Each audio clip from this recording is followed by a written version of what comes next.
ವಿಶೇಷವಾಗಿ ನಮ್ಮ ಎಣ್ಣೆಹೊಳೆ ಪುತ್ತೂರು ಸರೌಂಡಿಂಗ್ ಭಾಗದಲ್ಲಿ ನಾನು ಕ್ಷೇತ್ರದ ಶಾಸಕನಾಗಿ ಮಂತ್ರಿಯಾಗಿ ಕೆಲಸ ಮಾಡುವ ಸಂದರ್ಭದಲ್ಲಿ ನಮ್ಮ ಜನಪ್ರಿಯ ಮುಖ್ಯಮಂತ್ರಿಗಳಾದ ಕುಮಾರಣ್ಣವರು ವಿಶೇಷವಾದಂಥ ಅನುದಾನ ಕೊಟ್ಟು 10 ಕೋಟಿ ರೂಪಾಯಿನಲ್ಲಿ ಎಂಟೈರಿ ಗ್ರಾಮಕ್ಕೆ ಒಂದು ವಾಲ್ ಹಾಕುವಂಥ ಕಾರಣದಿಂದ ದೊಡ್ಡ ಅನಾಹುತವನ್ನು ತಡೆಯುವಂಥ ಒಂದು ಕೆಲಸ ಆಯಿತು. ಈಗ ಕೆಲವು ಇನ್ನೂ ಕೆಲಸಗಳಾಗಬೇಕಾಗಿದೆ. ಹೆಚ್ಚು ನೀರು ಬಂದಂಥ ಸಂದರ್ಭದಲ್ಲಿ ಊರೊಳಕ್ಕೆ ನೀರು ಬರುವಂಥ ಒಂದು ಪರಿಸ್ಥಿತಿ ಇದೆ. ಅದನ್ನು ಈ ಸರ್ಕಾರದಲ್ಲಿ ತಕ್ಷಣ ಮಂಜೂರು ಮಾಡಿಕೊಂಡು ಪೂರ್ಣಗೊಳಿಸಬೇಕು. ಒಂದು ವಾರದಿಂದ ನೀವು ಅಧಿಕಾರಿಗಳು ಯಾರು ಬಂದಿರಲಿಲ್ಲ, ಈಗ ನೀವು ಗೊತ್ತಿದೆ ಅಂತ ಗೊತ್ತಾದ ತಕ್ಷಣ ಅಧಿಕಾರಿಗಳು ಬಂದಿದ್ದಾರೆ.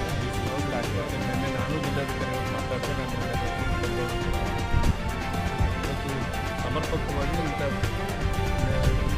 ಪ್ರವಾಹ ಬಂದಂಥ ಸಂದರ್ಭದಲ್ಲಿ ಎಲ್ಲೂ ಜವಾಬ್ದಾರಿಯಿಂದ ಕೆಲಸ ಮಾಡಬೇಕಾಗುತ್ತೆ. ಆ ಕಾರಣದಿಂದ ಈಗ ಏನು ಸಮಸ್ಯೆ ಇದೆ ಬಗೆಹರಿಸೋದಕ್ಕೆ ಕಾರ್ಯೋನ್ಮುಖನಾಗೋಣ ಅಂತ ಹೇಳಿ ಸ್ಥಳೀಯ ಶಾಸಕರಿಂದ ಈಗ ಜನ ತೀರ್ಮಾನ ಮಾಡಿ ಶಾಸಕರು ಮಾಡಿದ್ದಾರೆ.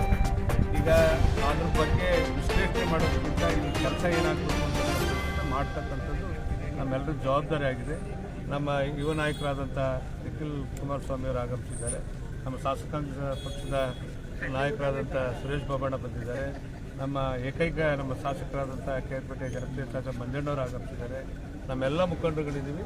ಹೆಚ್ಚಿನ ಜವಾಬ್ದಾರಿ ತಗೊಂಡು ಈ ಸಮಸ್ಯೆ ಬಗೆಹರಿಸುವಂಥದ್ದು ಸರ್ಕಾರದ ಗಮನ ಸೆಳೆಯುವಂಥ ಕೆಲಸ ಮಾಡ್ತಾರೆ. ಅಲ್ಲಿ 11ನೇ ತಾರೀಕು